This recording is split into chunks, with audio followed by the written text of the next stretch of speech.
Selamat sore dan jumpa lagi dengan Pak Agim di channel 0 per 0. Tadi kita saksikannya itu salawatan gitu dengan Rabana di sebuah pura di Bali gitu. Kemudian terlihat ada ibu-ibu yang seperti apa joget juga gitu ya dan menikmati gitu.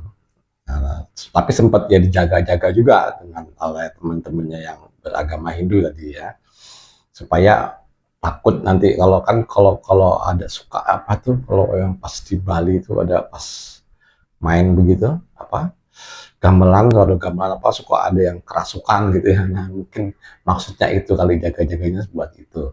Nah kita saksikan tadi itu sebetulnya dengan masalah ini gitu ya, nggak ada problem gitu di masyarakat ya, artinya masyarakat Hindu dan masyarakat Islam yang ada di Bali terutama di sini ya, dengan adanya video tersebut bersalawat di pura gitu ya. Ini kan kalau dilihat gitu atau didengar beritanya, apalagi oleh kaum Muslim yang tanda petik keras gitu ya, kan ada yang benar-benar mengharamkan dan segala macam. Ini oleh kaum muslim yang golongan tersebut, sekte tersebut, nah ini termasuk diharamkan. Ya nggak bakal boleh lah bersalawatan di pura gitu. Yang padahal gitu ya tujuannya kan sama ya, satu Tuhan gitu. Dan ini pun diperbolehkan oleh umat Hindu yang di pura tersebut. Dan kalau tadi Pak Git setel sampai habis itu ada ucapan terima kasih gitu ya, artinya ucapan terima kasih dari umat Islam ke umat Hindu gitu, telah memperbolehkan tempat sucinya bersalawat di situ. Dan ini adalah pemikiran yang sangat maju, artinya kita adalah dari Tuhan yang sama. Jadi entah itu sebutannya Sang Hyang Widi atau sebutannya Allah gitu, atau nanti itu berdasarkan manifestasi Tuhan yang Brahma Wisnu Siwa, atau yang diwakilkan oleh Muhammad gitu ya, maksudnya Rasulnya Muhammad. Nah, itu kan yang disebut tadi salawat ya, dia menyebut nama Nabi Muhammad di pura tersebut. Dan ini oleh umat Hindu juga disambut baik gitu ya, malah ada seperti suara apa ting ting, ada lonceng gitu ya, jadi seperti irama itu menjadi satu, membaur gitu ya. Di sini kelihatan damai dan lebih enak lah gitu. Terusnya dilihatnya itu juga apa ya, merasa apa, betulnya perbedaan yang ada tuh nggak ada masalah sebetulnya. Cuman ada golongan-golongan tertentu ya, yang jelas saja ini membuat masalah, kan golongan-golongan tertentu, bukan golongan-golongan yang ini. Gitu. Kalau golongan yang tertentu nih pasti, wah itu mengikuti umat lain, bercampur dengan umat lain, maka mereka akan menjadi golongan lain, masuk neraka. Nah, pasti tuduhannya seperti itu, yang ya, biasa dituduhkan atau yang dibuat adalah seperti itu. Yang mana kalau mereka sadar ya, mau Hindu atau Islam ya, ini adalah satu Tuhan yang menciptakan mereka, itu satu Tuhan. Cuman pandangan mereka tentang Tuhan ini berbeda gitu. Dan ini terbukti ya di itu, maksudnya ini terbukti di Hindu, maksudnya di Bali gitu ya. Hindu dan Islam itu istilahnya yang satu salawatan, yang satu juga nggak masalah di tempat ibadahnya. Tapi pagi ya belum lihat juga gitu tempat ibadah orang Islam atau masjid ya digunakan sembahyangan misalnya seperti agama Hindu gitu ya. Agama Hindu kan ya kelihatan kalau sembahyangan misalnya modelnya begini atau begini, ya pagi nggak begitu tahu, tapi kan jelas gayanya beda.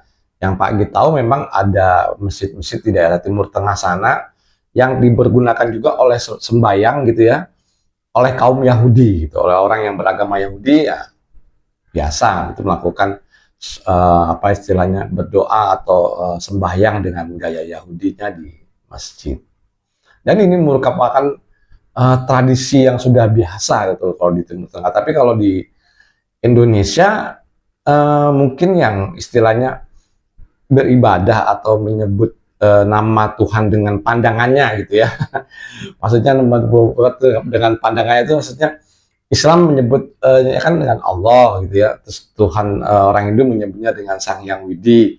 Tapi dalam satu tempat ibadah disebut gitu ya, tersebut kita disebutkan dua nama Tuhan atau sudut pandang yang berbeda. Yang sebetulnya memang itu cuma satu aja gitu. Ya kalau kita mengakui satu Tuhan, pastinya kita mengakui dari hal yang sama atau kita berasal dari sesuatu yang sama. Dan sesuatu itu yang sifatnya satu mutlak itu juga pasti tidak akan berbeda gitu. Cuman masalah penyebutannya saja yang beda. Baik, coba nih Pak Git akan bacakan beberapa komentar gitu ya.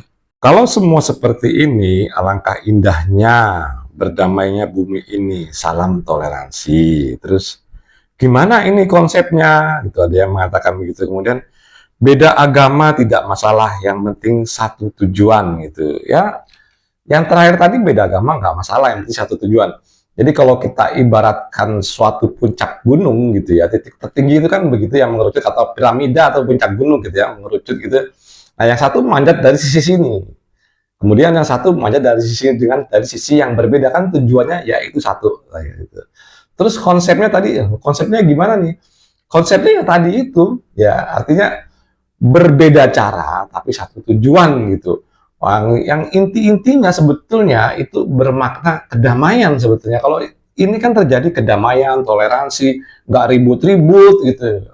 Tapi yang kalau sering Pak Git lihat ya, kalau memang di Indonesia ini yang sering ribut emang itu antar agama samawi ya. Biasanya ya Islam dengan Kristen, Kristen dengan Islam, ya entah Katolik atau Protestan gitu ya. Nah ini sering lah ya, entah itu lewat apologet atau kemarin saja baru kasus yang di Cidahu. Nah, ini yang sering terjadi adalah seperti itu. Dan biasanya kelompok minoritas ini yang jadi korban gitu ya, antara Kristen dan Islam tuh biasanya gitu. Tapi kalau kita lihat yang di Bali ini, kelompok minoritas ya, kalau kita bicara skupnya Bali aja, otomatis mayoritasnya adalah Hindu gitu. Jadi Islam ini adalah kelompok minoritas gitu. Jadi orang Islam tadi yang bersalawat di dalam pura ini dilindungi oleh kelompok mayoritas orang Hindu yang ada di Bali. Dan ini adalah satu contoh yang baik dan harus ditiru gitu. Artinya ya katakanlah kedua agama ini asalnya gitu loh. Asalnya ini kan dua-duanya bukan orang Indonesia asli ya. Kalau kita tahu ya agama Bali asli udah bercampur dengan Hindu gitu ya. Dan Islam ini juga udah yang tadi Rabana itu dan berkebudayaan sarung segala macam itu ya udah bercampur dengan Nusantara gitu ya. Jadi budaya-budaya agama yang bercampur dengan budaya entah itu Hindu ataupun Islam, nah ini kan harusnya nggak jadi masalah gitu. Kenapa agama ini selalu jadi masalah gitu? Yang kita tahu tujuannya itu adalah satu tadi. Oh, apa salahnya gitu ya? Tempat ibadahnya beda, ya.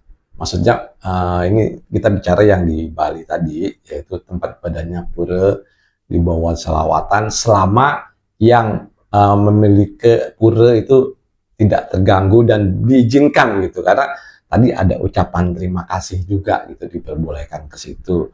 Nah ini sebetulnya ya yang kayak seperti ini yang harus dijaga gitu. Jadi kedamaian itu ya kemanusiaan itu lebih penting ketimbang agama ini. Itu salutnya Pak Git yang apa namanya istilahnya yang dipunya miliki orang Bali itu begitu. Makanya Bali itu lebih terkenal dari Indonesia karena punya budaya itu. Artinya kalau kita memiliki agama tapi kita tidak punya rasa kemanusiaan, nah ini yang bahaya gitu.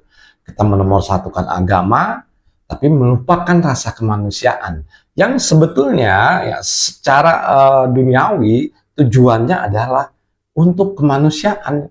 Agama itu tuntunannya untuk kemanusiaan, jadi terjalin istilahnya hablum minanas, hablum terhadap horizontal. Nah, jika ini sudah terjadi, belum hubungan antara manusia dan manusia, nah, terjalin baik, maka otomatis hubungan kita dengan Tuhan juga baik.